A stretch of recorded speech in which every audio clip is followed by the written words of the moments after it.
சார்பில் ஒருங்கிணைக்கப்பட்டிருக்கிற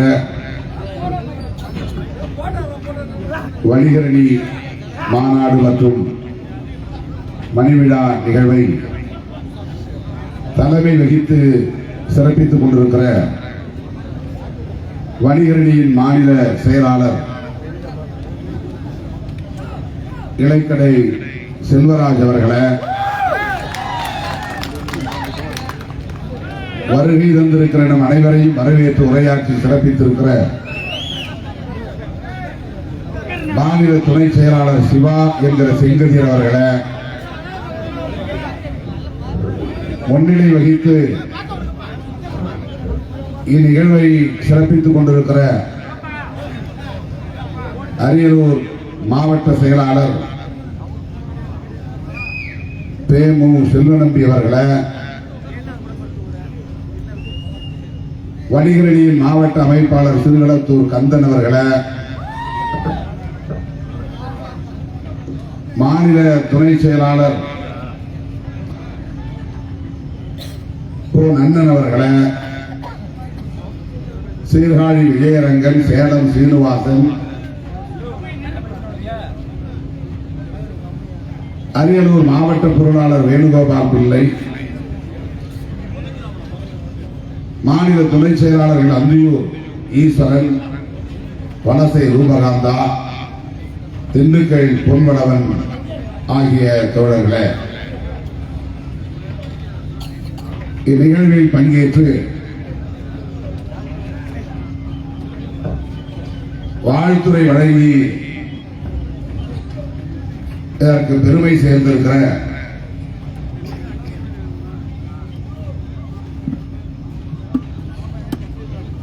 போக்குவரத்து துறை அமைச்சர், இந்த மண்ணில் மைந்தர் மாண்புமிகு மாணவிகு SS சிவசங்கர் அவர்களை,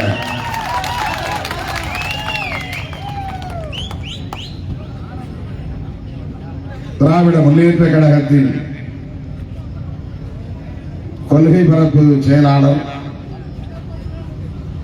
அன்பு சகோதரர்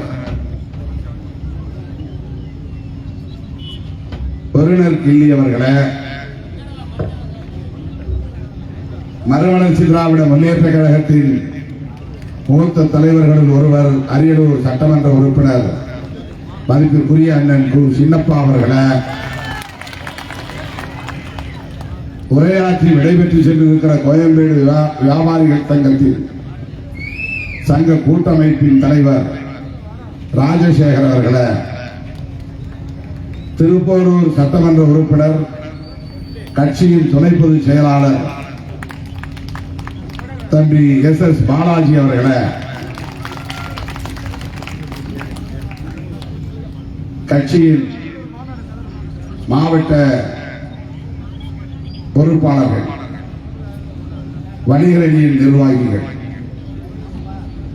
ஜெயக்குமார், பாலசிங்கம், ராஜேந்திரன், ரஞ்சித் குமார், பரணிதரன், சிவக்குமார், இந்திரா காந்தி, செந்தில்குமார், பெருஞானம், சேவே மாறன், சின்னராசா, ஈழ அரசன், ஆதிமைந்தன், தமிழ்மணி, சேகர் குமார், நா மாறன், சக்கரவர்த்தி, பரமசிவம், சுந்தர், முனியன், புதியவன், மாயாண்டி, வேல்முருகன், சக்திவேல், அருள், மணிமொழியன், அன்புதாசன், வசந்தா, திலகவதி, சுரேஷ், கார்த்தி, இலங்கை அரசன், கவுண்டமணி, மகேந்திரன், இன்பத்தமிழன் ஆகிய தோழர்களே, நகர செயலாளர்கள் ஊபே ஜெயக்குமார், சிவக்குமார், தலித் தாசன், ஆ செல்வம், பிச்சைப்பிள்ளை, ஜெயகணேஷ் ஆகிய முன்னணி தோழர்களே, மாவட்ட துணை அமைப்பாளர்களே, செந்துறை பொறுப்பாளர்களே, ஒன்றிய பொறுப்பாளர்களே, திருமானூர்,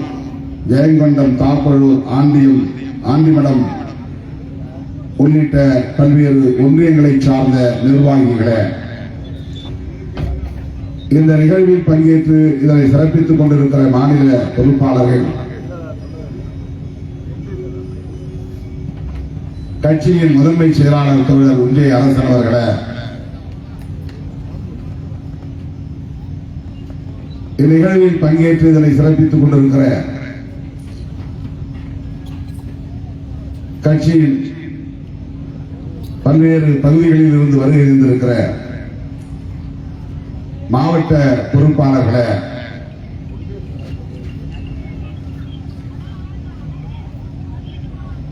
தம்பி இரா கிட்டு அவர்களே, வீர செங்கோடன் அவர்களே, கடலூர் மாநகர் மாமன்றத்தின் துணை மேயர் வழக்கறிஞர் தாமரை செல்வன் அவர்களே, துரை மருதமுத்து அவர்களே, பெரம்பலூர் மாவட்ட செயலாளர் தமிழ் மாணிக்கம் அவர்களே,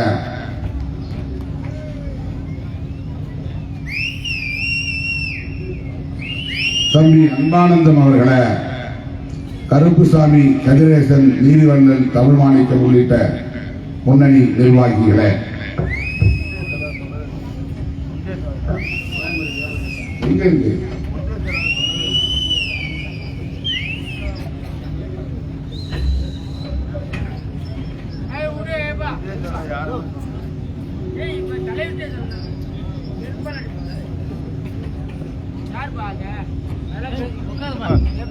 மாநாட்டை ஒருங்கிணைக்கக்கூடிய களப்பணிகளை மேற்கொண்ட மேலிட பொறுப்பாளர்கள் கள்ளக்குறிச்சி கருப்புதுறை, திருப்பூர் ஆர்.கே. தொண்டமான், சென்னை தமிழ் புவனா, கோயம்பேடு மா ஜான்சன், கோவை தளபதி செல்வா, தடா கணேசன்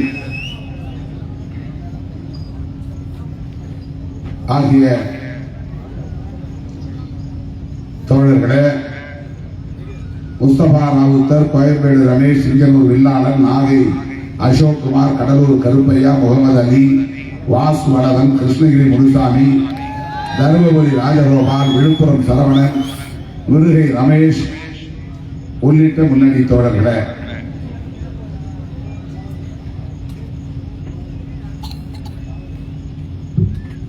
மற்றும் கோயம்பேடு வணிக வளாக வியாபாரிகள் முன்னேற்ற சங்கத்தை சார்ந்த முன்னணி பொறுப்பாளர்கள் கௌதமன், சக்திவேல், கோயம்பேடு ரவி, ஜெயபால், செஞ்சுடர், இளைய பெருமாள், ஐதர் அலி, மா ஜான்சன், மா வெங்கடேசன், வே ராமசாமி, முனுசாமி, நரசிங்கம், சப்போட்டா செல்வராஜ், அதிரூபன், வி குமரன், முகமது இப்ராஹிம், விஜயகுமார், முருகேசன் என்கிற ஜஸ்டின், நா பாண்டுரங்கன், கருணாமூர்த்தி, பா குப்புசாமி, நேரு, குடியரசு, அன்பழகன், சக்திவேல், இரா தனசேகர், காடமுத்து, தங்க சரவணன், பாக்யராஜ், வேர்க்கடலை வினோத், கோல்ட் ஷாம், கீரை செல்வமணி, தனசேகர், பிரகாஷ், பாலகிருஷ்ணன், அருள் பாண்டியன், இரா செல்வம், மல்லிஜெய், சிலம்பு, ராமானுஜம், குமார், பூபாலன், சரத்குமார், மல்லிவேல், குட்டிக்குமார், காமராஜ், ஏ.கே. காமராஜ், பிரபு, அருள்மணி, கலியமூர்த்தி, முரளி, குமரன், மகாலிங்கம், சரவணன், சி சுரேஷ், சரத்குமார், விஜி, அறிவு, தா பாபு, ஊ இளைய பெருமாள், நெற்குன்றம் முரளி, பூக்கடை ராதா, ஏ.கே. மாரிமுத்து, ஆசிப். விடிந்துவிடும் போல இருக்கிறது, மூச்சு விட்டுகிறது. புரட்சியாளர் அம்பேத்கர் கனி வியாபாரிகள் சங்கம், வே துளசி, திருவரசன், ராமு, ராமலிங்கம், சிறுத்தை வேலு, தனவேல், நாகமணி, செல்வராஜ், குளஞ்சி, வெங்கடேசன், மூக்கன், அசோகன், ரமேஷ், அசோக், காளிமுத்து ஆகிய தம்பிகளே,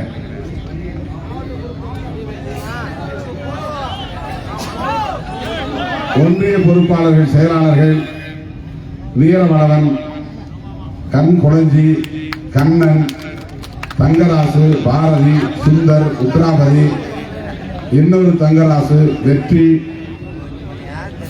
ராசா பிள்ளை, தேவேந்திரன் ஆகிய முன்னணி தோழர்களே, கவிஞர் இளமாறன் உள்ளிட்ட கட்சியின் முன்னோடிகளே மற்றும் அடிகரடியின் மாவட்ட அமைப்பாளர்களே, நெடுநேரமாக காத்திருக்கக்கூடிய என் உயிரின் உயிரான விடுதலை சிறுத்தைகள் உங்கள் அனைவருக்கும் என்னுடைய பணிவார்ந்த வணக்கத்தை தெரிவித்துக் கொள்கிறேன். 6 பக்கம் பேர் அடிச்சு எல்லாத்தையும் படிக்கின்றாங்க. அப்படின்னா நான் 6 மணிக்கே பேச தொடங்கியிருக்கோம். பெயர்கள் அனைவரையும் அழைக்க வேண்டும், இயலவில்லை. பெயர்கள் விடுபட்டிருந்தால் பொறுத்தருட வேண்டுகிறேன். ஏற்கனவே மிகவும் காலந்தாழ்ந்து நிகழ்ச்சி தொடங்கி நடைபெற்றுக் கொண்டிருக்கிறது. 10 மணியை தொடர்போகிறது. நான் இதன் பிறகு நீண்ட தூரம் பயணம் செய்ய வேண்டும். நாளை அதிகாலை விமானம் பிடித்து மீண்டும் பெங்களூர் செல்ல வேண்டும். இன்றைக்கு வணிகர் தினம். ஆண்டுதோறும் மே 5ஆம் தேதி இந்த வணிகர் தினத்தில் நமது வணிகர்களின் சார்பில் ஏதேனும் ஒரு மாவட்டத்தில் இந்த மாநாடு ஒருங்கிணைக்க பெற்று நடைபெற்று வருகிறது. ஒவ்வொரு மாநாட்டின் போதும் ஒரு கருப்பொருளை, அரசியல் உள்ளீடாக கொண்ட தலைப்பை நாம் குறிப்பிட்டு நடத்துவது உண்டு. இந்த முறை இதை மணிவிழாவாக நடத்த வேண்டும் என்று இடைக்கடை செல்வராஜ் அவர்களிடத்திலே கேட்டார். எதுவாக இருந்தாலும் சென்னையில் நடத்துங்கள். நான் ஒரு ஊரை சுற்றிக் கொண்டிருக்கிறேன். சென்னையில் இருந்தால் உரிய நேரத்திற்கு வர முடியும். மற்ற மாவட்டங்களுக்கு நான் பயணம் செய்வது கடினமாக இருக்கிறது. வழிநெடுக தோழர்கள் 10 கிலோமீட்டருக்கு ஒரு இடத்திலே நின்று மறித்து அதிலேயே எனக்கு பல மணி நேரம் செலவாகிறது. உரிய நேரத்திற்கு வந்து சேர இயலவில்லை என்று அவரிடத்திலே நான் சென்னையில் நடத்தும்படி கேட்டுக்கொண்டேன். ஆனால் அவர் பிடிவாதமாக சென்னைக்கு வெளியே தான் நடத்த விரும்புகிறேன் என்று சொன்னார். அரியலூரில் நடத்த விரும்புவதாக சொன்னார். நானும் நம்முடைய பிறந்த மண்ணில், சொந்த மாவட்டத்தில், சொந்த மண்ணில் இது நடக்கட்டும் என்று ஆசைப்பட்டு ஒப்புக்கொண்டேன். ஆனால் இடையிடையே நிகழ்ச்சிகள் எப்போதும் போல இடைச்செருகள் நிகழ்ந்துவிட்டன. இந்த தேதி அறிவிக்கப்பட்ட பிறகு புதுச்சேரியிலே ஆர்ப்பாட்டம் என நான் இசைவு தெரிவிக்க வேண்டிய நெருக்கடி. புதுச்சேரிக்கு போனதால் அங்கிருந்து நான் நேரடியாக அரியலூருக்கு வர முடியவில்லை. வழியிலே பல நிகழ்ச்சிகள், குறிப்பாக விழுப்புரம் மாவட்ட செயலாளர்களில் ஒருவரான ஆற்றலரசு அவர்களின் தாயார் காலமாகிவிட்ட சூழலில் அவருடைய இல்லத்திற்கு சென்றுவிட்டு வீராணம் சென்று அதன் பிறகு விழுப்புரம் வந்து பெரம்பலூர் வந்து சேர வழியிலே ஆங்காங்கிய தோழர்கள் மதிக்க வேப்பூரிலே ஒரு திருமண நிகழ்ச்சி. நான் ஒப்புதல் தரவில்லை. ஆனால் அவர்கள் பிடித்து இழுத்துக் கொண்டு போனார்கள். இப்படி பல நிகழ்ச்சிகளை கடந்து நான் வேப்பூருக்கு, பெரம்பலூருக்கு வந்து சேரவே 7 மணி ஆகிவிட்டது. மாண்புமிகு அமைச்சர் அவர்கள் 7 மணிக்கு தயாராகிவிட்டார் மாநாட்டுக்கு வர. நான் வந்த பிறகு அமைச்சர் வரட்டும் என்று நான் கேட்டுக்கொண்டேன். பெரம்பலூரிலும் போனதும் உடனே கிளம்ப முடியாத அளவுக்கு பல மாவட்டங்களில் இருந்து தோழர்கள் வந்து சூழ்ந்து கொண்டார்கள். அவர்களை எல்லாம் சந்தித்து விட்டு இங்கே வந்து சேர இவ்வளவு காலத்தாழ்வு. என்னாலும் கூட மாண்புமிகு அமைச்சர் அவர்களும் மதிப்பிற்குரிய சட்டமன்ற உறுப்பினர் அண்ணன் சின்னப்பா அவர்களும் நம்முடைய திராவிட முன்னேற்ற கழகத்தின் கொள்கை பரப்பு செயலாளர் பெருநர் கிள்ளி அவர்களும் இந்த மாநாட்டிலே பங்கேற்று நமக்கு சிறப்பு சேர்த்திருக்கிறார்கள். உங்களின் சார்பில் நான் எனது நெஞ்சார்ந்த நன்றியை அவர்களுக்கு தெரிவித்துக் கொள்ள கடமைப்பட்டிருக்கிறேன். நேரத்தை தொடங்கியிருந்தால் அமைச்சர் அவர்கள் நெடுநேரம் பேசியிருப்பார். நான் பேச தொடங்கிய பிறகு அண்ணன் சின்னப்பா அவர்கள் வந்திருக்கிறார் என்றாலும் கூட நான் பேசிய பிறகு அவர் ஒரு நிமிடங்கள் நம்மை வாழ்த்தி பேசுவார். ஆகவே அனைவரும் நிகழ்ச்சி முடிகிற வரையில் அமைதி காக்க வேண்டும் என்று கேட்டுக் கொள்கிறேன். வணிகர்கள் தங்களுடைய உரிமைகளுக்காக, தங்களுடைய பாதுகாப்புக்காக கோரிக்கை விடுக்கிற ஒரு நாளாக இந்த நாளை ஆண்டுதோறும் கொண்டாடி கொண்டிருக்கிறார்கள். ஈரோட்டிலே மாநாடு, சென்னையிலே மாநாடு, அரியலூரிலே மாநாடு என்று இன்றைக்கு மட்டும் தமிழ்நாட்டிலே 5 இடங்களில் வணிகர்களின் மாநாடுகள் நடைபெற்றுக் கொண்டிருக்கின்றன. நாம் தான் கடைசியாக முடிக்கப் போவோம். எல்லோரும் முடித்து விட்டார்கள் மாநாட்டை. வணிகர்கள், சிறு வணிகர்கள், பெரு வணிகர்கள் என்று பல்வேறு தளங்களில் வணிகம் செய்யக்கூடியவர்கள் ஏராளம் இல்லை. ஒடுக்கப்பட்ட சமூகத்தில், குறிப்பாக தலித் சமூகத்தில் வணிகர்கள் என்பது அங்கொன்றும் இங்கொன்றுமாகத்தான் தற்போது காணப்படுகிறார்கள் அல்லது வளர்ந்து வருகிறார்கள். எல்லா சமூகங்களிலும் இது போன்ற தொழில், வணிகம் ஆகியவற்றில் பங்கேற்பதன் மூலம்தான் ஒரு ஒருங்கிணைந்த பொருளாதார வளர்ச்சி சமூகத்தில் ஏற்படும். பெரிய பெரிய தொழிலதிபர்களாக ஆக வேண்டும் என்று கூட இல்லை. ஆனால் வணிகம் என்பது மிக மிக அவசியமானது. பொருளாதாரத்திலே மேம்படுவதற்கு உடல் உழைப்பு மூலம் பொருள் ஈட்டுவது,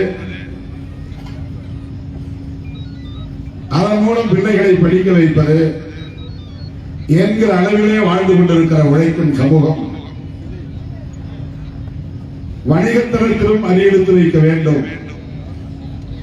சின்ன சின்ன அளவிலே வியாபாரத்தை நடத்த வேண்டும் என்கிற விழிப்புணர்வு தேவை.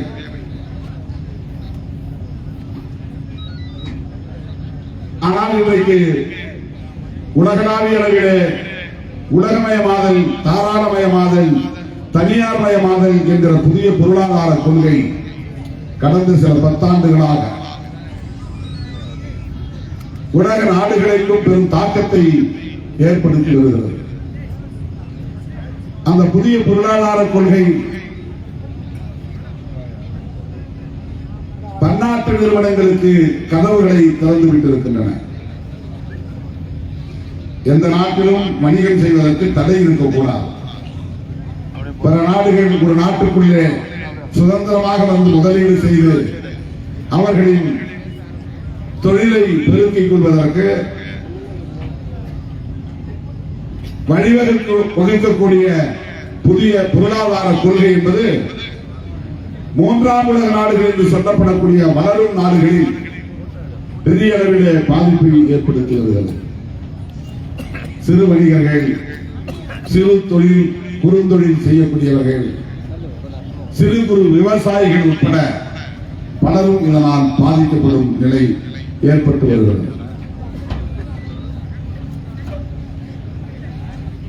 இன்றைக்கு கீரை வியாபாரத்திலிருந்து சில்லறை வியாபாரம் அனைத்தையும் அழித்தொழிக்கக்கூடிய வகையில் அதில் பெரிய பெரிய நிறுவனங்கள் தலையிடுகின்றன. ரிலையன்ஸ், நீங்கள் சென்னையிலே பார்த்திருப்பீர்கள். அவன் போட்டிருக்கிற இந்த மால் உள்ளே போனால் A to Z எல்லாம் கிடைக்கும். பெட்டி கடைகளில் வாங்க வேண்டியதையெல்லாம் இப்போது ரிலையன்ஸ் கம்பெனியில் போய் வாங்க வேண்டியவில்லை. ஊருக்கு ஓர் பெட்டி கடை, ஊருக்கு ஓர் தேநீர் கடை, ஊருக்கு ஓர் பலசரக்கு கடை என்று அரிசி வியாபாரம் உள்ளிட்ட சின்ன சின்ன வியாபாரங்கள், வேர்க்கடலை வியாபாரம், பட்டாணி வியாபாரம், பொறிக்கடலை வியாபாரம், கடலை மிட்டு வியாபாரம் என்று சிறிய அளவிலே முதலீடு போட்டு வணிகம் செய்கிற சிறு வணிகர்கள் எல்லாம் இன்றைக்கு பாதிப்படையக்கூடிய வகையில உலக பொருளாதார கொள்கை பெரும் தாக்கத்தை செய்து வருகிறது என்பதை நாம் அறிவோம். புதிதாக இப்போது ஆன்லைன் வணிகம் எல்லாம் செல்போன்ல ஆர்டர் பண்ணா போதும். சாப்பாடு வேணுமா, பீஸா வேணுமா, சம்சா வேணுமா, ஐஸ்கிரீம் வேணுமா, எல்லாத்தையும் துணி, டிவி எதுவாக இருந்தாலும் ஆன்லைனில் ஆர்டர் செய்தால் போதும் வீட்டு கதவை தட்டி கொண்டு வந்து டெலிவரி செய்யக்கூடிய ஒரு நிலை உருவாக்கி இருக்கிறது.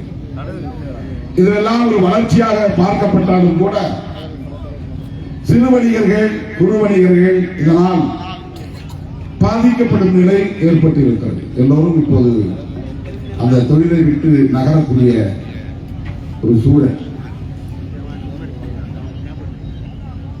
வேறு தொழிலை நாட வேண்டிய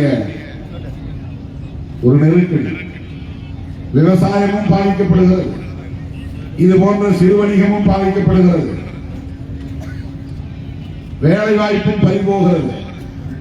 ஒருவருடைய பெட்டிக்கடை வைத்தால் அந்த பெட்டிக்கடையில் வேலை செய்வதற்கு குறைந்தது 3 பேராவது ஆள் தேவைப்படும். அவர்களுக்கு வேலை வாய்ப்பு, வியாபாரம் நடத்துகிறவருக்கும் லாபம், வேலை செய்பவனுக்கும் சம்பளம் என்கிற நிலை இருந்தது. இவையெல்லாம் இப்போது ஒட்டுமொத்தமாக தலைகீழாக புரட்டி போடக்கூடிய வகையில பாதிப்புகளை சந்திக்கக்கூடிய சூழல் உருவாகி இருக்கிறது. இவ்வாறான நிலையில்தான் வணிகர்களோடு இணைந்து ஆங்காங்கே நாம் மாநாடுகளை நடத்துவதும் கோரிக்கைகளை தீர்மானங்களாக நிறைவேற்றுவதும் ஆட்சியாளர்கள் கவனத்திற்கு கொண்டு போய் சேர்ப்பதும் போன்ற பணிகளை நம்முடைய வணிகரணி போன்ற அமைப்புகளின் வாயிலாக செய்து கொண்டிருக்கிறோம். ஆனாலும் கூட அவற்றையெல்லாம் தாண்டி இன்றைக்கு புதிய பொருளாதார கொள்கை பெரும் தாக்கத்தை ஏற்படுத்தி வருகிறது. எதிர்காலம் எப்படி இருக்கும் என்பது யூகிக்க முடியாத நிலை உள்ளது. இது பற்றிய அரசியல் விழிப்புணர்வு நமக்கு தேவைப்படுகிறது. அதற்காகத்தான் இத்தகைய மாநாடு, அதற்காகத்தான் நாம் அமைச்சர் போன்ற முக்கிய பிரமுகர்களை எல்லாம் அழைத்து மேடையில் பேச வைத்தோம். விடுதலை சிறுத்தைகள் கட்சி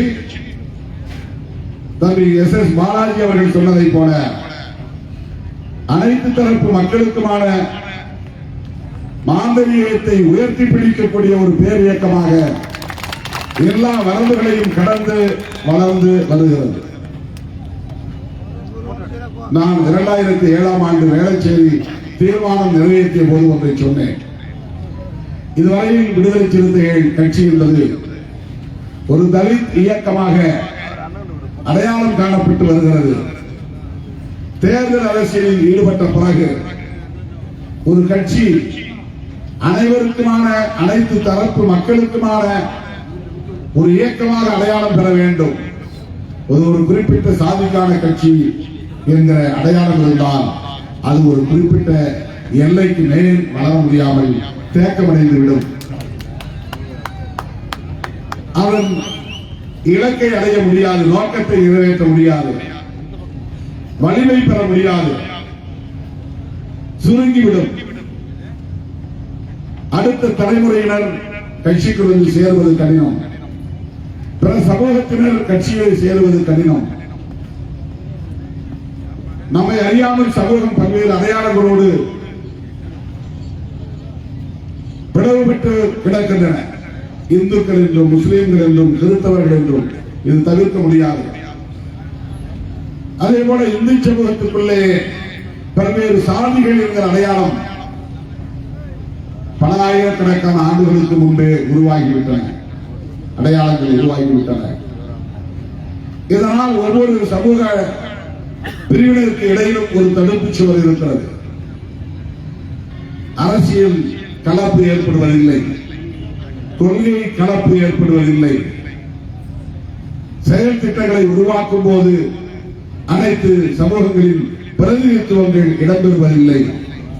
சமூக இயக்கங்களாக தேங்கி நின்றான். ஆனால் ஒரு அரசியல் இயக்கமாக மாறுகிற போது எல்லா சமூக பிரிவினரும் அதில் இடம்பெற வேண்டும். அது மதத்தின் அடையாளமாக இருந்தாலும், சாதியின் அடையாளமாக இருந்தாலும், அனைத்து சமூக பிரதிநிதித்துவம் கொண்ட ஒரு குழுவாக ஒரு அரசியல் இயக்கம் விளங்க வேண்டும். அதற்குரிய செயல் திட்டங்களை இப்போதே நாம் வரையறுக்க வேண்டும் என்று நான் 2007ஆம் ஆண்டு வேளச்சேரியில் தாய்மன் அறக்கட்டளை அலுவலகத்தில் ஒரு அரங்கில் பேசும்போது குறிப்பிட்டேன். அப்போதுதான் டாப் டு பாட்டம் கட்சியில் தலைமை பொறுப்பில் இருந்து கிளை வரையிலான பொறுப்புகளை ஒரு தீர்மானத்தால் விடுதலை சிறுத்தைகள் கட்சி கலைத்து விட்டது என்று பத்திரிகையிலே செய்தி வந்தது. ஒட்டுமொத்த கூடாரத்தையும் கலைத்தார் திருமாவளவன். எல்லாவற்றையும் கலைத்துவிட்டு புதிதாக மறுசீரமைப்பு என்கிற பெயரிலே புதிய நிர்வாக கட்டமைப்பை நாம் உருவாக்கினோம். வெளிப்படையாக அறைகூவல் விடுத்தோம். விடுதலை சிறுத்தைகள் கட்சி அனைவருக்குமான ஒரு அரசியல் இயக்கம். எல்லோரும் வாருங்கள், சாதியை கடந்து மதத்தை கடந்து இணைந்து செயல்படுவோம் வாருங்கள் என்று நான் அறைகூவல் விடுத்தேன். அப்போதெல்லாம் இப்படி சோசியல் மீடியா கிடையாது. 2007 2008 காலகட்டத்தில் ஆங்காங்கே கூட்டம் போட்டு நான் பேசினேன். நம்முடைய மாண்புமிகு அமைச்சர் அவர்கள் சொன்னதை போல தொடக்க காலத்தில் இருந்து ஒரு குறிப்பிட்ட சாதிக்கான அடையாளம் என்று இல்லாமல் ஒட்டுமொத்த மனித குலத்துக்கும் போராட வேண்டும், மனித குலத்தின் நேர் பகையாக இருக்கிற சனாதனத்தை வீழ்த்த வேண்டும் என்பதை கருத்தில் கொண்டு பொது வாழ்விலே நாம் அடியெடுத்து வைத்தோம், இயங்க தொடங்கினோம், இயங்கிக் கொண்டிருக்கிறோம். அதனுடைய விளைவாகத்தான் 2007 வேளச்சேரி தீர்மானம் நிறைவேற்றப்பட்டது. அந்த பார்வை இருந்ததனால்தான்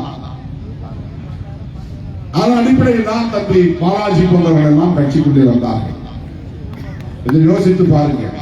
இது ஒரு சமூக இயக்கமாக இருந்திருந்தால், ஒரு சாதி சங்கமாக இருந்திருந்தால் அவரை போன்றவர்கள் உள்ளே வந்திருக்க முடியுமா? ஒரு உறுப்பினராக கூட அவர் இங்கே வரும்போது இந்த கட்சி தேர்தலில் இருக்கும், இந்த கட்சி சட்டமன்ற வேட்பாளராக போட்டியிட முடியும் என்றெல்லாம் கணக்கு போட்டு வரவில்லை.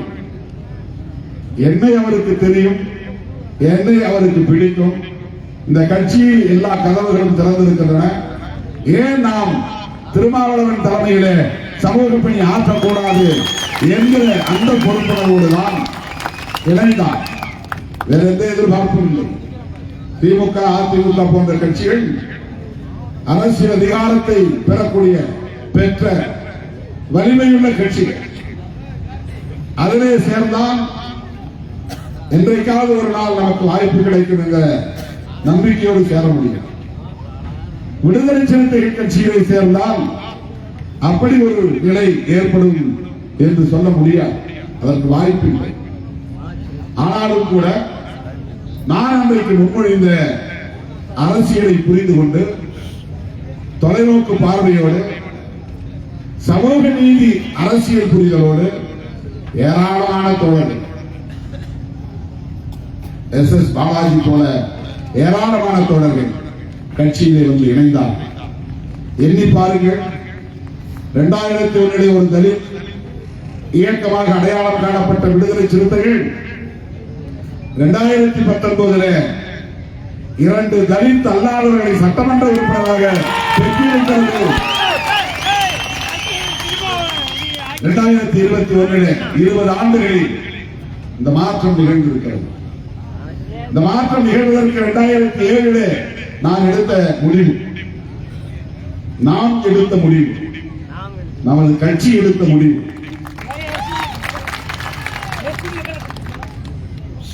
13 ஆண்டுகளில் இந்த பரிணாம மாற்றம் நிகழ்ந்திருக்கிறது. அகநிலையில் ஏற்படுகிற மாற்றம் தான் புறநிலையில் மாற்றத்தை உருவாக்கும். அதுதான் இயங்கிய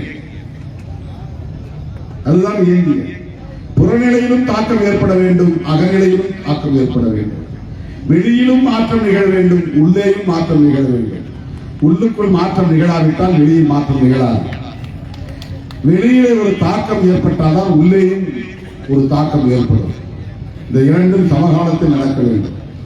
ஆக கட்சிக்குள்ளேயே நாம் ஒரு பொதுவான பார்வையோடு, பரந்த பார்வையோடு, தொலைநோக்கு பார்வையோடு நம்ம எல்லாம் மனிதர்களாய் தலைநகர வைத்த நம்முடைய மகத்தான தலைவர் புரட்சியாளர் அம்பேத்கர் அவர்களின் உயரிய கொள்கைகளை உள்வாங்கிக் கொண்டு பகுத்தறிவு பகலவன் தந்தை பெரியாரின் அரசியலை உள்வாங்கிக் கொண்டு இந்த இயக்கம் தொடர்ந்து பயணிப்பதன் அடிப்படையில் தான் இந்த மாற்றங்கள் நிகழ்ந்தன.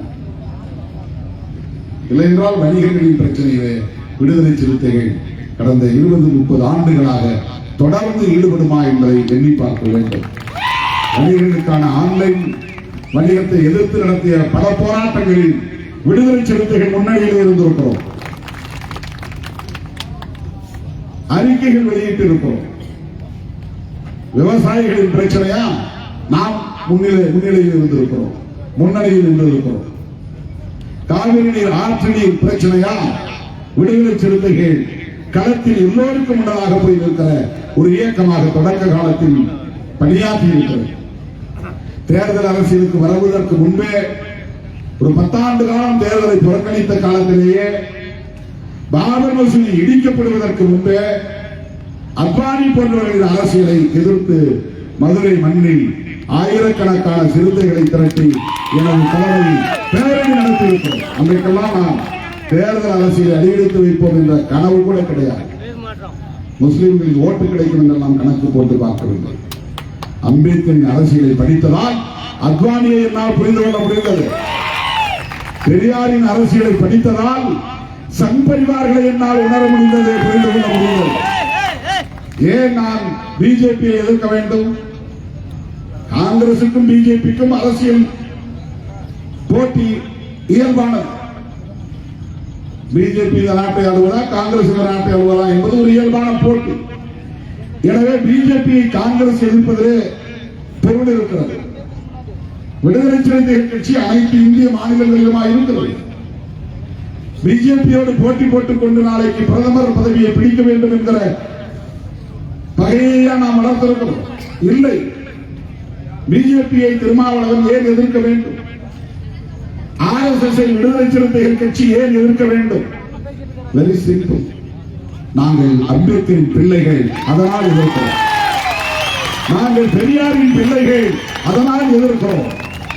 நாங்கள் மார்க்சியத்தை அறிந்தவர்கள், புரிந்தவர்கள், உழைக்கிற மக்களுக்கு போராடக்கூடியவர்கள், அதனால் சனாதனத்தை எதிர்க்கிறோம். வேறொன்றும் இல்லை. நமக்கு என்ன மோடிக்கும் அமித்ஷாவுக்கும் இடையே பங்கு தகராறு இருக்கா என்ன? அல்லது பதவியை கைப்பற்றுவதிலே போட்டி இருக்கிறதா என்ன? ஒன்றுமே கிடையாது. அவர்களின் வலிமையோடு விடுதலை சிறுத்தைகளை ஒப்பிட்டால் நாம் அவர்களுக்கு ஒரு எறும்பை போல வரலாறு நசிக்க முடியும். அவர்களின் வலிமையோடு, அரசியல் வலிமையோடு ஒப்பிடும்போது. ஆனாலும் விடுதலை சிறுத்தைகளை போல பிஜேபியை எதிர்க்கிற வலிமை உள்ள ஒரு பேரியக்கம் இன்றைக்கு இந்தியாவில் இல்லை என்று சொல்லத்தக்க வகையில் நாம் துணிந்து எதிர்க்கிறோம். அது கருத்தியல் வலிமை. புரட்சியாளர் அம்பேத்கரின் கருத்தியலை உள்வாங்கி இருப்பதன் விளைவுதான் இந்த துணிச்சல். என்ன துணிச்சல் திருமாவளவன் மோடியை விமர்சிக்கிறார் சில பேர் நினைக்கலாம். என்ன துணிச்சல் அமித்ஷாவை விமர்சிக்கிறார்? திமுக எதிர்க்கிறது என்றால், விமர்சிக்கிறது என்றால், திமுக ஒரு ஆளும் கட்சி. தமிழகத்தில் இன்றைக்கு 6வது முறையாக ஆட்சியில் அமர்ந்திருக்கிற ஒரு பேரியக்கம் திராவிட முன்னேற்ற கழகம். இன்னொரு ஆளும் கட்சியை எதிர்ப்பதற்கு அந்த துணிச்சல் இயல்பாக அமையும்.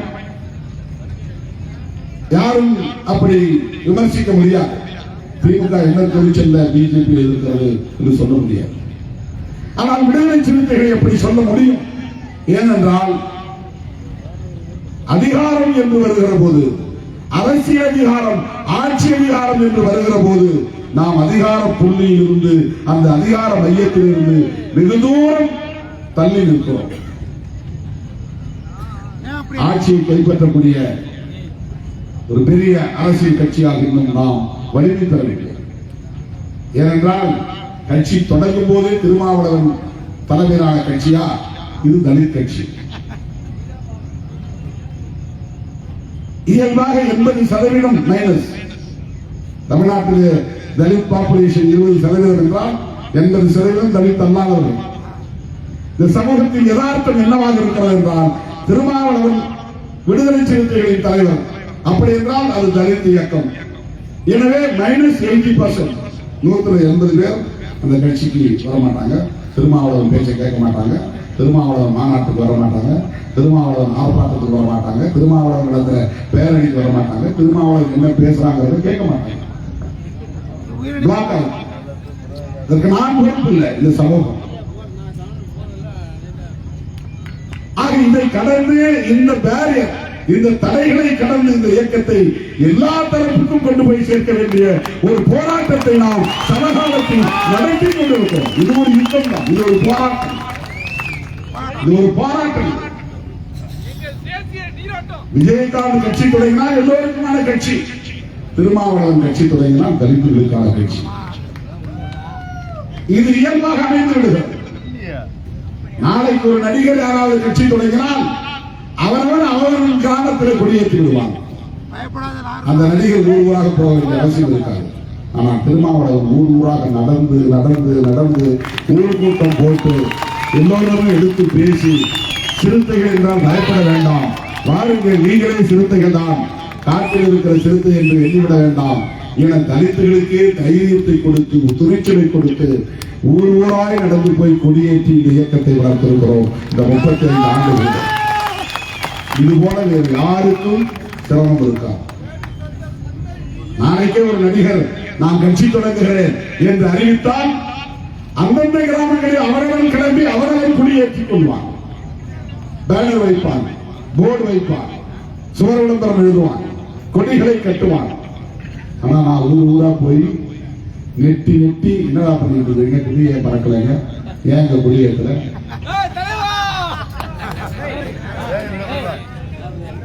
நான் உள்ளூர் இருக்கிறவங்களை பத்தி பேசுறதுக்காக ஒரு தலைவான் இருக்கிறேன். செல்வ நம்பி பத்தி சொல்லுங்க, அவர் ஏன் கொடியேற்ற சொல்லுங்க. அன்பானந்தத்தை பத்தி ஏதாவது சொல்லுங்க, அவர் ஏன் இப்ப வேலை செய்யாம இருக்கிறாரு. கிட்டூர் பத்தி பேசுங்க அப்படிங்கிற மாதிரி அவர் கேட்கிறார். பொறுப்பாளர்களை ஒவ்வொரு நாளும் நான் அவங்க வாழை பிடிச்சி முறுக்கி முறுக்கி விட்டு அனுப்ப வேண்டியது. என்னையா செய்துட்டு இருக்கீங்க? நடந்து போற இடங்கள்ல எல்லா கொடியும் பறக்கும் போது உன் கொடி இல்லையேங்கிற கவலை உனக்கு இருக்கா? நெருடல் இருக்கா? உன் பிறந்த ஊர்லயே நீ கொடியேத்தாம இருக்கிறிய, நீ கட்சி பொறுப்பாளராக இருக்கிறிய, ஒரு சொந்த கிராமத்திலேயே இன்னும் கொடியேற்றாமல் இருக்கிறாயே. கேட்டா நீங்க வாங்க ஏற்றலாம், நான் வந்தாதான் ஏற்றுவாங்க கொடி, இல்லைன்னா ஏற்றது. இதெல்லாம் நான் சந்தித்துக் கொண்டிருக்கிற தடைகள். கட்சி கொடியேற்றுவது என்பதே ஒரு போராட்டம். அருமை தோழர்களே, பிஜேபியை நாம் எதிர்க்கிறோம் என்பது நமக்கு அதிகார வலிமை இருக்கிறதா என்பது அல்ல பிரச்சனை, எண்ணிக்கை பலம் இருக்கிறதா என்பது அல்ல பிரச்சனை. பிஜேபியை எதிர்ப்பதற்கு ஒன்று போதும், கருத்தியல் வலிமை போதும்,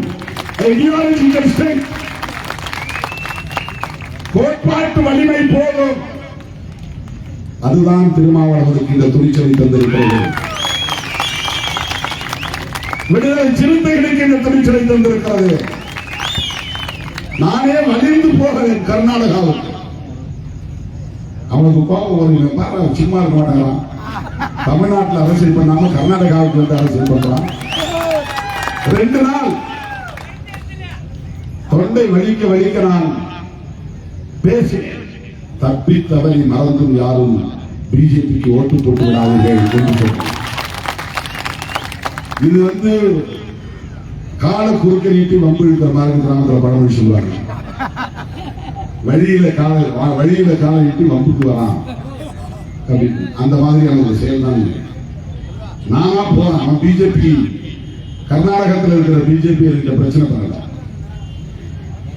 தமிழ்நாட்டில் வளர்ந்தாலும் ஆபத்து தான், கர்நாடகாவில் வளர்ந்தாலும் ஆபத்து தான், இந்தியாவில் எந்த மூலையில பிஜேபி வலிமை பெற்றாலும் ஆபத்து தான்.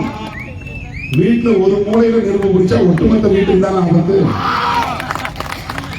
அது ஒரு மூலையில கிழக்கு மூலையில எழுதிட்டு இருக்கு, நான் மேற்கு மூலையில தான் என் பெட்ரூம் இருக்கு, நான் அதை பத்தி கவலைப்படல, அது எழுதிட்டு மேற்கு வரட்டும், அப்புறம் நான் பார்த்து உட்காந்துருப்போமா. கீழ்முறையிலே தீப்பிடித்தாலும் ஒட்டுமொத்த குடிசையும் எரிந்து போகும்.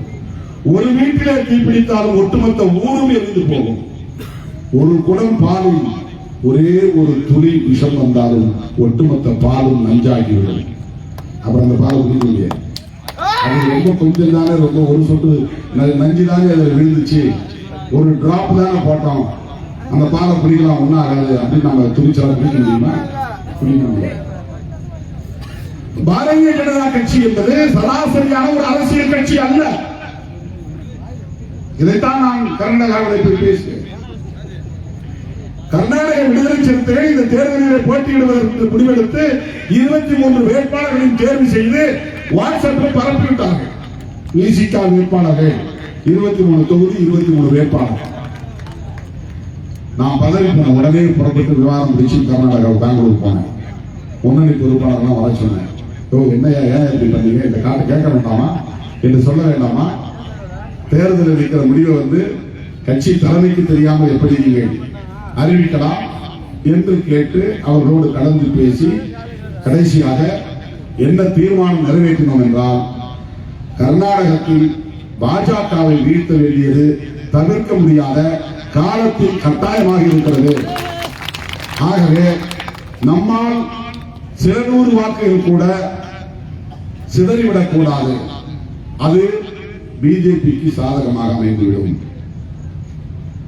எனவே விசிகா கர்நாடக சட்டசபை தேர்தலில் போட்டியிடுவதில்லை, மாறாக கர்நாடக காங்கிரஸ் கட்சியின் வேட்பாளர்களை ஆதரித்து பிரச்சாரம் செய்வது என்று தீர்மானம்.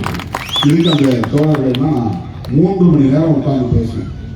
மதனப்பட்டியில் மாநாட்டை முடிச்சுட்டு அங்கிருந்து 2.5 மணி நேரம் பயணம் செய்து அன்னைக்கு மதனப்பட்டி பவனைக்கு இரவு தூங்க முடியல.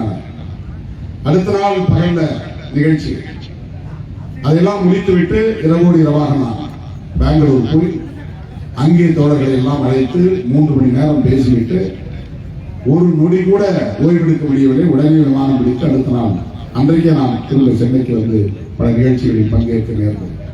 அதன் பிறகுதான் தோழர்களே, கர்நாடக மாநில காங்கிரஸ் கட்சி தலைவர் சிவகுமார் அவர்கள் எனக்கு ஒரு கடிதம் எழுதி அனுப்பினார். உங்கள் கட்சி சார்பில் எங்கள் வேட்பாளர்களுக்கு பிரச்சாரம் செய்ய நீங்கள் வர வேண்டும் என்று எனக்கு கடிதமும் எழுதினார். 5 நாட்கள் கேட்டார்கள், பிறகு 4 நாட்கள் கேட்டார்கள், 3 நாள் ஏற்பாடு செய்தார்கள். ஆனால் நான் 2 நாள் மட்டும் பிரச்சாரம் செய்துவிட்டு நேற்றைய நிகழ்ச்சிக்காகவும் இன்றைய நிகழ்ச்சிக்காகவும் நான் புறப்பட்டு வந்து விட்டேன். நாளை காலை விமானம் பிடித்து மறுபடியும் போகிறேன்.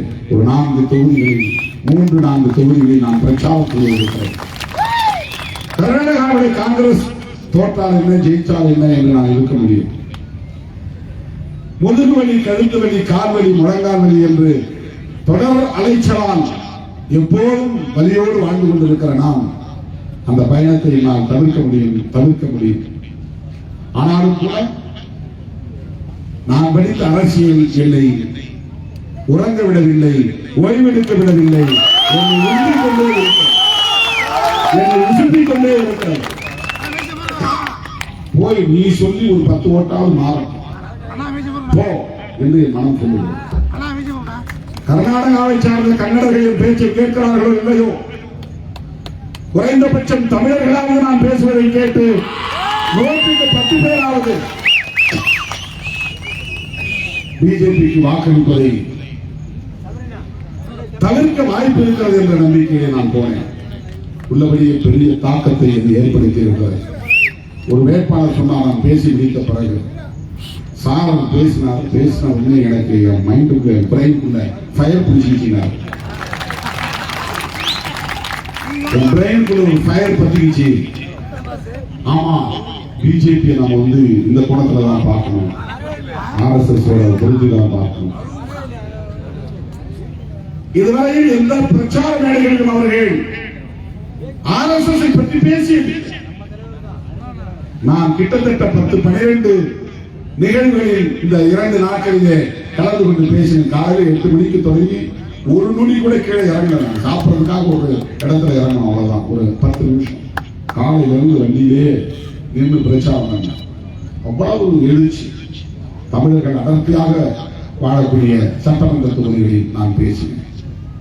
அப்போதுதான் RSS பற்றி நான் எடுத்து சொன்னேன். RSS ஒரு அரசியல் பிரிவுதான் பிஜேபி. திமுகவுக்கு RSS மாதிரி ஒரு இயக்கம் கிடையாது. கம்யூனிஸ்ட் கட்சிகளுக்கு RSS மாதிரி ஒரு இயக்கம் கிடையாது. காங்கிரஸ் கட்சிக்கு RSS மாதிரி ஒரு இயக்கம் கிடையாது.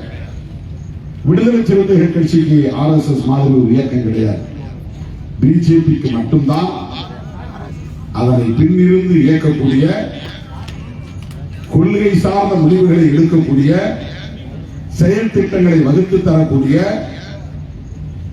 24 மணி நேரமும் வருடத்தில் 365 நாளும் உழைத்துக் கொண்டே இருக்கக்கூடிய ஒரு இயக்கம் உள்ளது. அதுதான் RSS. இந்த கூட்டத்தில் RSS காரன் வந்திருப்பான். நீங்க யாரும் அவங்க இடத்துல கூட்டத்துக்கு போகவே மாட்டீங்க.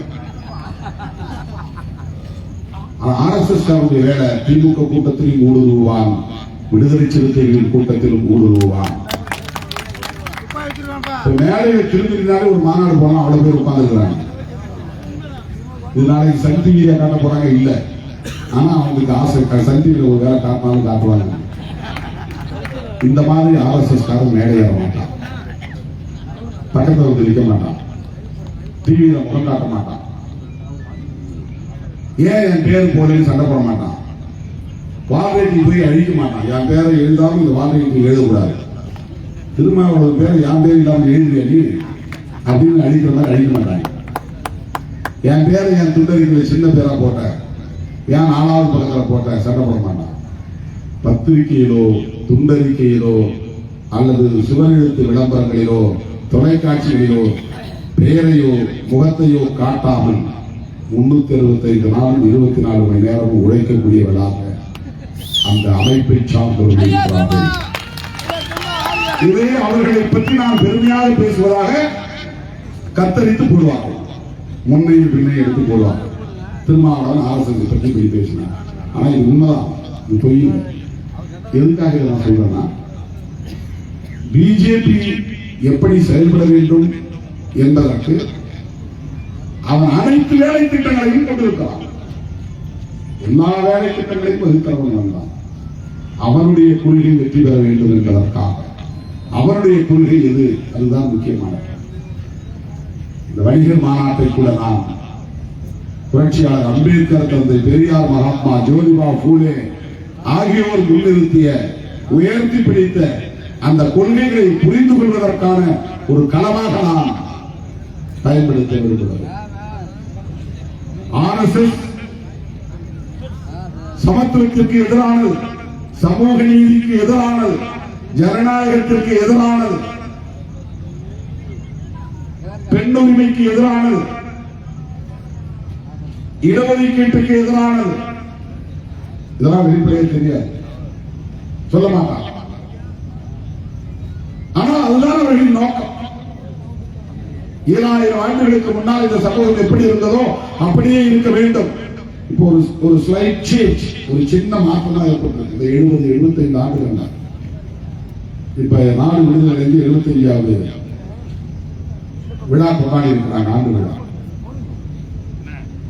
75 ஆண்டுகளில் 0.000% 1000ல் 1 மடங்கு தான் அல்லது 10,000ல் 1 மடங்கு தான் சமூகத்தில் மாற்றம் நிகழ்ந்திருக்கிறது. சாதி இறுக்கம் நிகழ்வடைந்திருக்கிறது. எளிய மக்கள் கல்வி பெற்றிருக்கிறார்கள். எளிய மக்கள் அதிகாரம், அரசு துறைகளில் அதிகாரம் பெற்றிருக்கிறார்கள். ஒரு சிலர் சட்டமன்றத்திற்கு, நாடாளுமன்றத்திற்கும் போயிருக்கிறார்கள். ஒரு சிலர் மத்திய அமைச்சர்களாகவும் மாநில அமைச்சர்களாகவும் இடம் பிடித்திருக்கிறார்கள், இடம் பெற்றிருக்கிறார்கள். ஒரு சிலர் நீதிபதிகளாக வந்திருக்கிறார்கள். 1-2 பேர் குடியரசுத் தலைவர்களாக வந்திருக்கிறார்கள். இது SC/STக்கு மட்டுமல்ல, OBCக்கும் சேர்த்துதான். இந்த மாற்றத்தையே அவர்களால் பொறுத்துக் கொள்ள முடியும். மண்டல் கமிஷன் பரிந்துரையை நடைமுறைப்படுத்த VP சிங் அவர்கள் அறிவிப்பு செய்த உடனேயே அந்த ஆட்சிக்கு ஆதரவு கொடுத்துக் கொண்டிருந்த அத்வானி ஆதரவை திரும்ப பெற்று VP சிங் ஆட்சியை கவிழ்த்தார். VP சிங் ஆட்சியை ஏன் கவிழ்ந்து போனது? அம்பேத்கர் இயக்கவாதிகளால் அல்ல, தலித் அமைப்புகளால் அல்ல, மாயாவதியால் அல்ல, ராம்தாஸ் பாஸ்வானால் அல்ல, பிரகாஷ் அம்பேத்கரால் அல்ல, ராம்தாஸ் அத்வானியாவால் அல்ல. இவர்கள்தான் அகில இந்திய அளவிலே பிரபலமான தலித் இயக்க தலைவர்கள். இவர்கள் அத்தனை பேரும் ஓபிசிக்கு இடஒதுக்கீடு கொடுக்க ஆதரவாக இருந்தார்கள். ஓபிசினா யாரும் தெரியும், தமிழ்நாட்டில் பிசி எம்பிசி சொல்றோம். அகில இந்திய அளவில் இதற்கு ஒரே பெயர் other backward classes. Other backward கிளாஸஸ்னா மற்ற பிற்பட்ட வகுப்பினர் அர்த்தம். மற்ற பிற்பட்ட வகுப்பினர்னா எஸ்சி எஸ்டி பிற்பட்ட வகுப்பினர் தான் போகும். எஸ்சி எஸ்டி பேக்வர்ட் கிளாஸ் தான் அக்கார்டிங் டு த கான்ஸ்டிடியூஷன். அரசமைப்பு சட்டத்தின்படி ஷெட்யூல் காஸ்ட் ஷெட்யூல் ட்ரைப்ஸும் பேக்வர்ட் கிளாஸ் தான். Socially educationally backward classes. Other backward classes எல்லாம் எஸ்சி எஸ்டி அல்லாத பிற பிற்படுத்தப்பட்ட வகுப்பினர். அவர்களுக்கு கல்வியிலே வேலை வாய்ப்பிலே இடஒதுக்கீடு இல்லாமல் இருந்தது. பிபி மண்டல் அவர்களின் தலைமையிலே உருவாக்கப்பட்ட குழு கொடுத்த அறிக்கையின் அடிப்படையிலே அவர்களுக்கும் 27% இடஒதுக்கீடு தரலாம் என்று அறிவிப்பு செய்து அதை நடைமுறைப்படுத்தியவர் அன்றைய பிரதமர் விபி சிங் அவர்கள். அதற்காக ஆத்திரப்பட்டு உடனே பிஜேபி ஆதரவை பின்வாங்கிக் கொண்டது. விபி சிங் ஆட்சி கவிழ்ந்து போனது. பிரதமர் பதவி பறி போனது. அதோடு இருந்தார்களா, ஓபிசிக்கு எப்படி இடஒதுக்கீடு கொடுக்கலாம் என்று வீதியிலே இறங்கி போராட்டம் நடத்தினார்கள், வன்முறை வெறியாட்டம் நடத்தினார்கள். அப்போதே அத்வானியையும் மற்றவர்களையும் அந்த பிஜேபி ஆர்எஸ்எஸ் கும்பலையும் கண்டித்து மதுரையிலே சுவரொட்டி ஒட்டிய இயக்கம் விடுதலை சிறுத்தைகள் கட்சி. தோழர்களே, புரட்சியாளர் அம்பேத்கர் கண்ட கனவை, தந்தை பெரியார் கண்ட கனவை சிதைக்கக்கூடிய இயக்கம் தான் ஆர்எஸ்எஸ். நம்ம ஆர்.என். ரவி அவர்களை பற்றி இங்கே மாண்புமிகு அமைச்சர் அவர்கள் கண்டித்து பேசினார். தம்பி பாலாஜியும் கண்டித்து பேசினார். ஆர்.என். ரவி சனாதன பட்டறையில் உருவான ஒரு ஆயுதம். சனாதன அரசியல் பட்டறையில் உருவானவர். அவர் அம்பேத்கர் அரசியலை படித்தவர் அல்ல, பெரியாரின் அரசியலை படித்தவர் அல்ல. கோல்வாக்கர் தான் அவருக்கு குரு. நமக்கு அம்பேத்கர், அவர்களுக்கு கோல்வாக்கர். நமக்கு பெரியார், அவர்களுக்கு சாவர்கர். நமக்கு மகாத்மா ஜோதிபா புலே, அவர்களுக்கு ஹெட்கேவார் போன்ற தலைவர்கள். ஆர்எஸ்எஸ் முதல்ல உருவாக்குவது ஹெட்கேவார். இரண்டாவது தலைவர் கோல்வாக்கர். அவர்தான் சில கொள்கைகளை வரையறுத்து அதை ஒரு கோட்பாடாக முன்வைத்திருப்பார். அவங்க கொள்கை என்னன்னா, சாதி ஒழியக்கூடாது, சாதி காப்பாற்றப்படணும். அதனாலதான் எல்லா சாதி சங்கத்தையும் போய் அவங்க ஊக்கப்படுத்துறது. நீங்க ஆண்ட பரம்பரை, நீங்க சத்திரிய பரம்பரை, நீங்க எல்லாம் இங்க வந்தா நீங்க எல்லாம் பாண்டிய பரம்பரை, சோழ பரம்பரை, சாதி பெருமிதத்தை சொல்லி அப்படியே சாதியை கட்டி காப்பாற்றணும். பெரியார் சாதியை சொல்லக்கூடாது, அது இழிவு. சாதி பெயருக்கு பின்னால் போடக்கூடாது, அது நல்லதல்ல, பாகுபாடை காட்டும் என்று போதித்தார். அனிகிலேஷன் ஆஃப் காஸ்ட், சாதியை அழித்தொழிக்க வேண்டும் என்று 25-26 வயதிலே ஒரு புத்தகத்தை எழுதியவர் புரட்சியாளர் அம்பேத்கர் அவர்கள். புரட்சியாளர் அம்பேத்கர் அவர்கள் அவர் சாதியை அழித்தொழிக்க வேண்டும் என்று கருதினார். ஆனால் ஆர்எஸ்எஸ் இயக்கம் சாதி பாதுகாக்கப்பட வேண்டும், சாதி இருந்தாதான், சாதி உணர்வு இருந்தாதான் இந்து மத உணர்வு இருக்கும். உனக்கு தமிழ் உணர்வு வந்தா சாதி உணர்வு பின்னால் போயிடும். உங்களுக்கு திராவிட அரசியல் என்பது சமூக நீதி அரசியல் தான். திராவிட அரசியல்னா திமுக அரசியல் நினைக்கிறாங்க. திராவிட அரசியல்னா திராவிடர் கழக அரசியல் நினைக்கிறாங்க. திராவிடம் என்ற சொல்லை முதலில் பெரியார் தான் பயன்படுத்தினார் என்று தவறான கருத்துக்களை சில பேர் புதிய போலி தமிழ் தேசிய பேசக்கூடிய கும்பல் சொல்லிக் கொண்டிருக்கிறது. முதலில் இந்த மண்ணில் திராவிடம் என்ற வார்த்தையை அரசியல் களத்தில் புழக்கத்திற்கு கொண்டு வந்தவர் பண்டிதர் அயோத்திதாசன். அவருடைய நினைவு நாள் என்று மாவேரி கார்ல் மார்க்ஸ் பிறந்த நாள் இன்றைக்கு.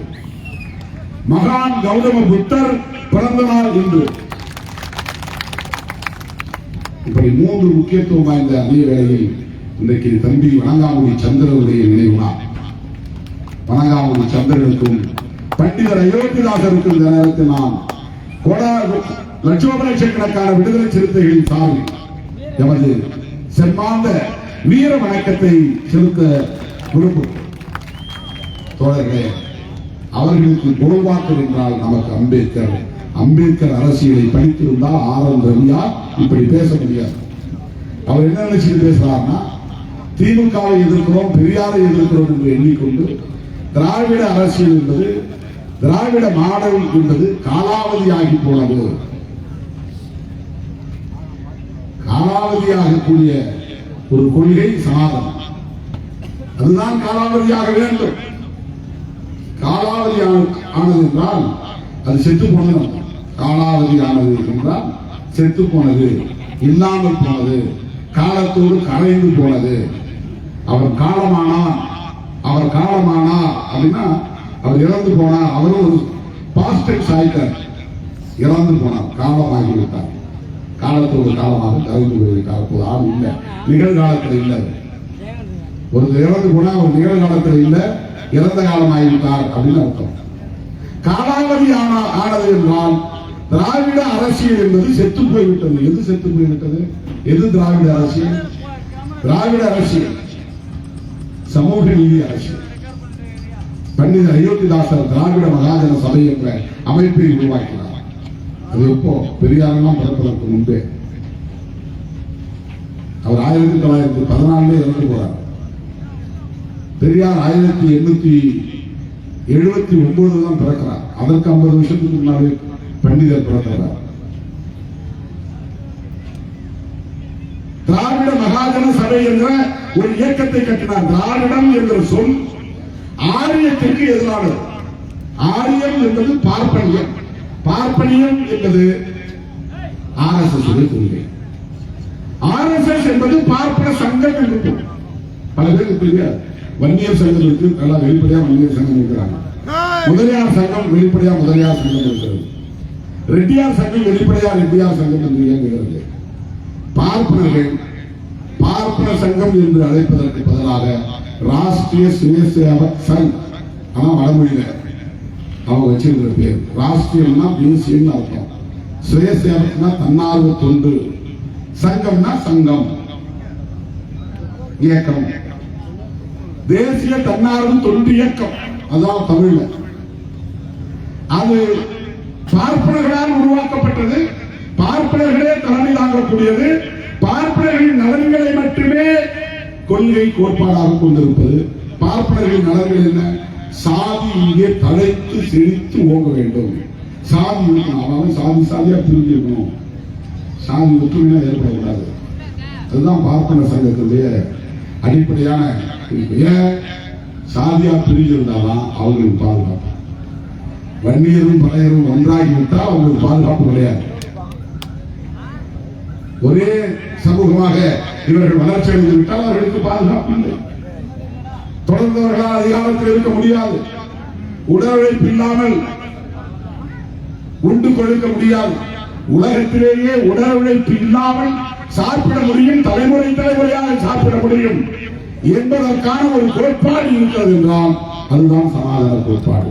ஒரு சமூகம் அவங்க ஏரோட்ட மாட்டாங்க, சேறு குறைக்க மாட்டாங்க, நாற்று பிடுங்க மாட்டாங்க, நாற்று நடமாட்டாங்க, களை பிடுங்க மாட்டாங்க, முள்ளு வெட்ட மாட்டாங்க, மரம் வெட்ட மாட்டாங்க, விறகு சுமக்க மாட்டாங்க, துணி துவைக்க மாட்டாங்க, துணி தைக்க மாட்டாங்க, அடுப்பு எரிக்க மாட்டாங்க, எந்த வேலையுமே செய்யாமல் இந்த மாதிரி உடல் உழைப்பு உற்பத்திக்கான வேலையும் செய்யாமல் ஒரு தலைமுறை 2 தலைமுறை இல்ல ஆயிரக்கணக்கான தலைமுறை உட்கார்ந்து சாப்பிட முடியும். ஒரு சமூகத்திற்கு அப்பேற்பட்ட ஒரு பாதுகாப்பை ஒரு கோட்பாடு உருவாக்கி தந்திருக்கிறது என்றால் அந்த கோட்பாடு தான் சனாதன கோட்பாடு, அதுதான் பார்ப்பனியம். அருமை தோழர்களே, இதையெல்லாம் தகர்த்தெறிவதற்கு விடுதலை சிறுத்தைகள் கட்சி சாதி அடையாளத்தோடு இருந்தால் முடியாது. எல்லா சாதிகளுக்காகவும் பாடுபடுகிற, எல்லா சமூகங்களுக்காகவும் பாடுபடுகிற ஒரு அரசியல் இயக்கமாக பரிணாமம் பெற வேண்டும். இதை அடிப்படையாக கொண்டு முன்மொழியப்பட்ட தீர்மானம் தான், நிறைவேற்றப்பட்ட தீர்மானம் தான் வேளச்சேரி தீர்மானம். அதனுடைய அடிப்படையில் அதனுடைய அடுத்த கட்ட வளர்ச்சியாகத்தான் இந்திய அரசியல் வரலாற்றில் எந்த அரசியல் கட்சியில் செய்ய துணியாததை விடுதலை சிறுத்தைகள் இன்றைக்கு செய்கிறோம். இதை பெருமைப்பட நான் பேசுவதாக என்ன வேண்டாம். இது ஒரு தொடக்கம். வரலாற்றில் பரிணாம மாற்றங்களை உருவாக்குவதற்கான ஒரு தொடக்க புள்ளி. விடுதலை சிறுத்தைகள் கட்சியின் பெரும்பான்மையாக தலித்துகள் பொறுப்பிலே இருக்கிறார்கள். அதில் ஒரு 10% பேர் முதலில் தலித் அல்லாதவர்கள் உள்ளே பொறுப்புக்கு மாவட்ட செயலாளர் பொறுப்புக்கு வர வேண்டும். இது ஒரு கோட்பாட்டு பார்வை. 100 பேரில் 10 பேர், பெண்கள் 10 பேர் இடம்பெற வேண்டும். ஆளுமை இருக்கா இல்லையாங்கிறது பிரச்சனை இல்லை. அவர்களை மாவட்ட செயலாளர் நாற்காலியில் அமர வைத்து அவர்களுக்கு ஆளுமையை வளர்ப்பதற்கான வாய்ப்பை சூழலை உருவாக்க வேண்டும். அந்த அடிப்படையில் தான் துணிந்து நான் இந்த அறிவிப்பை செய்தேன். இதை கிட்டத்தட்ட 2 ஆண்டுகளாக நான் பேசிக் கொண்டிருக்கிறேன்.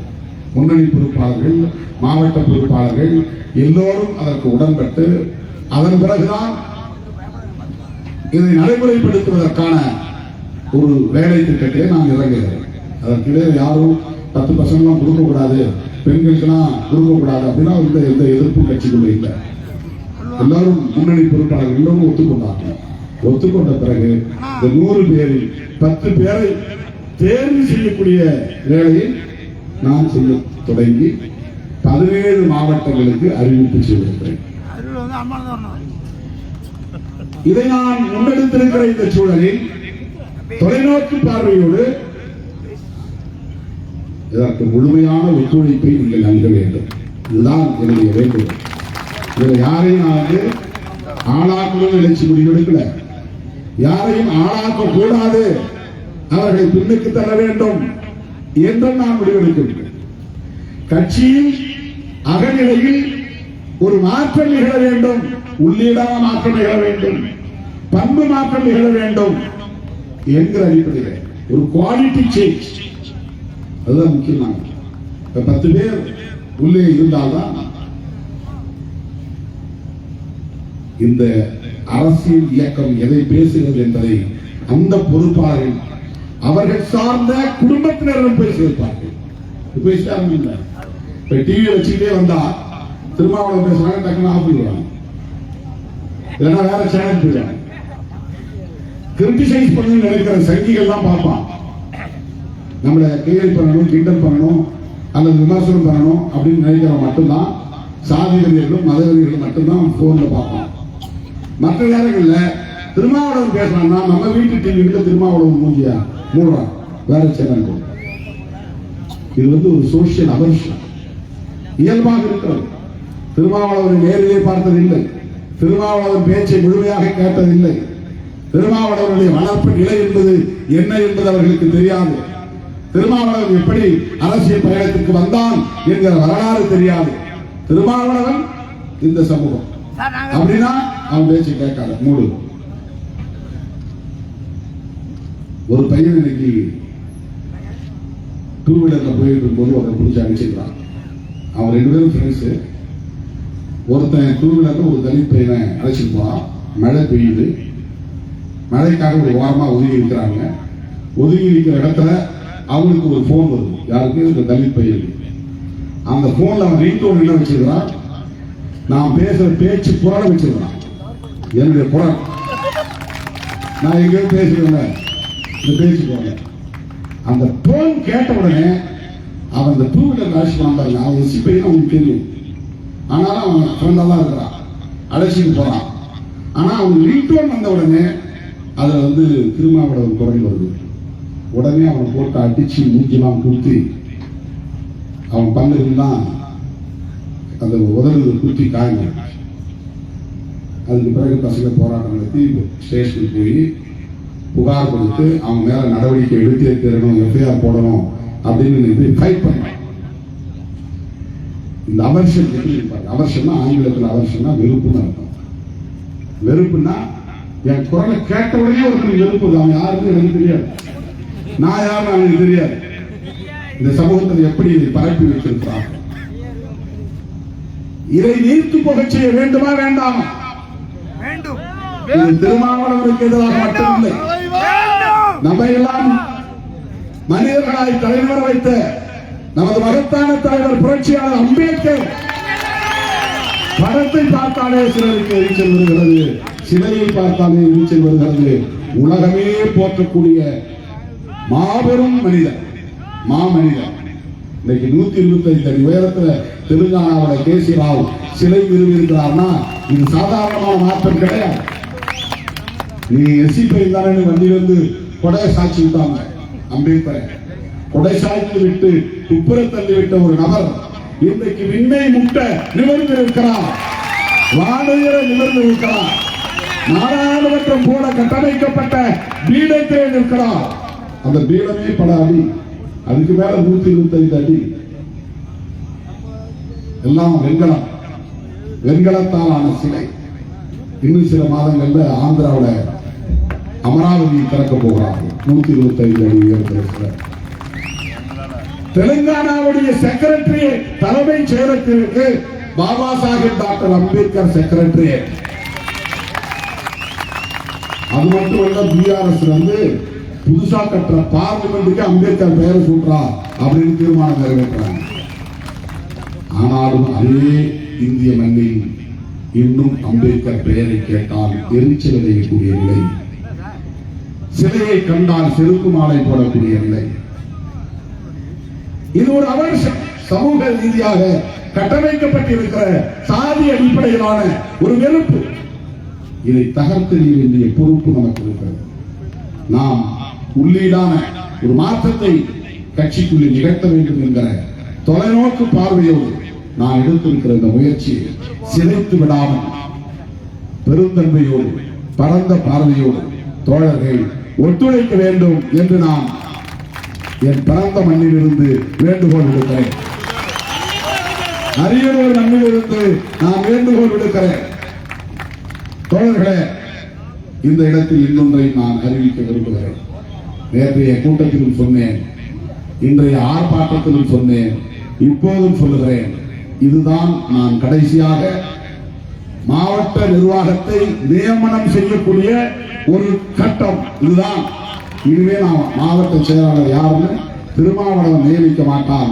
மாவட்ட செயலாளர்களை ஒன்றிய செயலாளர்கள், கிளை செயலாளர்கள் தான் தேர்ந்தெடுப்பார்கள். 2025 மாவட்ட செயலாளருக்கான தேர்தல் நடக்கும், திமுக நடக்கிற மாதிரி.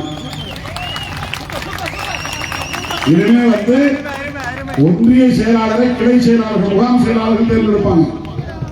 அப்ப ஒன்றிய செயலாளர் வர்றா ஊர் ஊரா போய் முகாம் கட்டுவான், கிளையை ஏற்றுவான். முகாம் செயலாளரை பார்த்து வணக்கம் சொல்லுவான். முகாம் செயலாளருக்கு டீ வாங்கி கொடுப்பான். முகாம் செயலாளர் வா நண்பா என் வண்டியில வா ஏற்றிட்டு போவான்.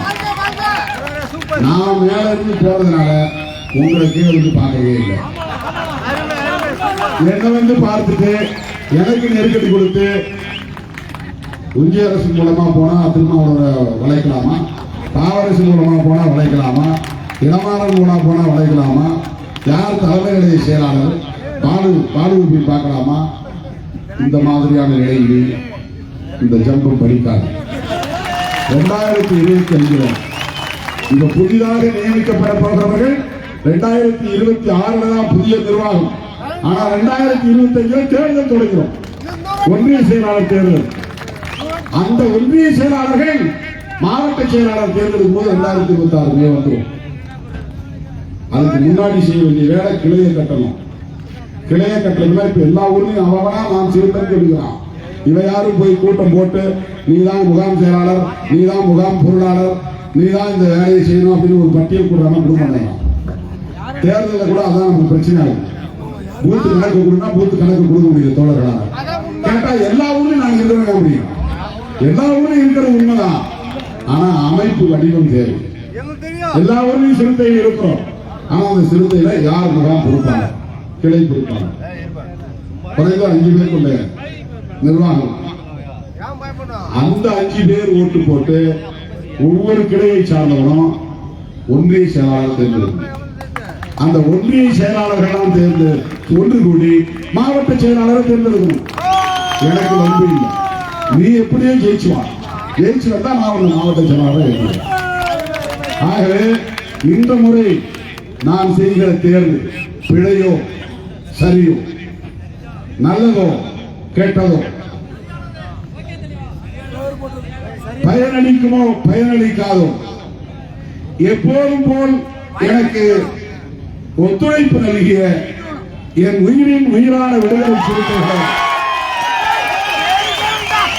இந்த முறை தலைமை எடுக்கிற முடிவுக்கு நீங்கள் முழுமையாக ஒத்துழைப்பு நல்க வேண்டும். இப்ப 17 மாவட்டங்கள் தொடர்பான சில ஃபீட்பேக் கருத்துக்கள் வந்திருக்கின்றன. அது பற்றி கலந்தாய்வு செய்வதற்கு 8ஆம் தேதி பொதுச் செயலாளர்கள், தலைமை நிலைய செயலாளர்கள், முதன்மை செயலாளர்கள் ஆகியோரை கொண்ட குழுவோடு நான் அமர்ந்து பேச இருக்கிறேன்.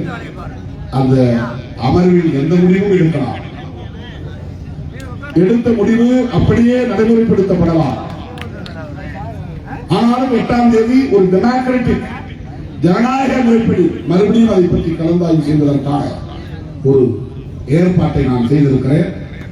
அதன் பிறகு இன்னும் இளைஞர்களுக்கான மாவட்டங்கள் 20 அறிவிக்க வேண்டியிருக்கிறது. இப்ப 17 மாவட்டங்கள் அறிவிச்சாச்சு. இன்னும் இளைஞர்களுக்கு அறிவிக்க வேண்டிய 20 மாவட்டங்கள் இருக்கு. அதையும் உடனடியாக நாம் விரைவில் 2 நாட்களில் அறிவிக்க இருக்கிற 1980 பிறகு பிறந்தவர்களை இளைஞர்களாக நாம் ஏற்றுக்கொள்கிறோம். 43 வயசு கூட இருக்கலாம், 40 வயது, 43 வயது, 44, 45 அவங்க சீனியர். அவங்க இதுக்குள்ள வர முடியாது, 20க்குள்ள வர முடியாது. 1979 பிறந்திருந்தாலும் அவங்க சீனியர் தான், மூத்தவர்கள். 1980 ஜனவரிக்கு பிறகு பிறந்தவர்கள்லாம் ஜூனியர், யூத், இளைஞர்கள். அதுல ஒரு 20 பேரை இப்ப நான் அறிவிக்க போறேன். இந்த 20 ஏற்கனவே அறிவித்த 17, ஆக மொத்தம் 37, மிச்சம் 63 தான் மற்ற தொடர்கள் அறிவிக்கப்படுவார்கள்.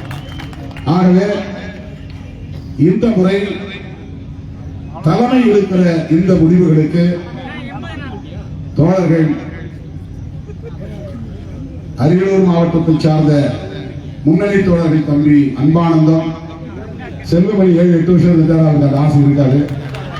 அவர் ஆசைப்பட்டாலும் முடியாது, அதுக்கு வாய்ப்பு இல்லை. மதிவானன், நிறைய பேர் விண்ணப்ப மாவட்ட செயலாளர்கள் விண்ணப்பிச்சிருக்காங்க. அந்த தோழர்கள் எல்லாம் தயவு கூர்ந்து இதை எதிர்மறையாக அணுக வேண்டாம். உங்களுக்கும் பொறுப்பு இருக்கிறது. இந்த கட்சியை ஒரு அரசியல் இயக்கமாக வளர்த்தெடுப்பதற்கு திருமாவளவனுக்கு மட்டுமல்ல, நாம் எல்லோரும் சேர்ந்துதான் இந்த பரிணாம மாற்றத்தை உருவாக்க வேண்டும். SS பாலாஜி எம்எல்ஏ இருக்காரு, துணை பொதுச் செயலாளர், அவரும் மாவட்ட செயலாளருக்கு விண்ணப்பித்திருக்கிறார். தென் சென்னை கிழக்கு மாவட்டத்துக்கு மாவட்ட செயலாளர் பணியாற்ற விண்ணப்பம் செய்திருக்கிறார். தொடர்களே, இந்த அழிகரணி மாநாட்டின் மூலமாக இந்த செய்தியை நான் ஒரு வேண்டுகோளாக வைக்க கடமைப்பட்டிருக்கிற நீங்கள் மட்டுமில்லாமல் வெளிச்சம் தொலைக்காட்சி ஊடாகவும் முகநூல் நேரலை ஊடாகவும் ஆயிரக்கணக்கான தோழர்கள் என் உரையை கேட்டுக் கொண்டிருக்கிறார்கள்.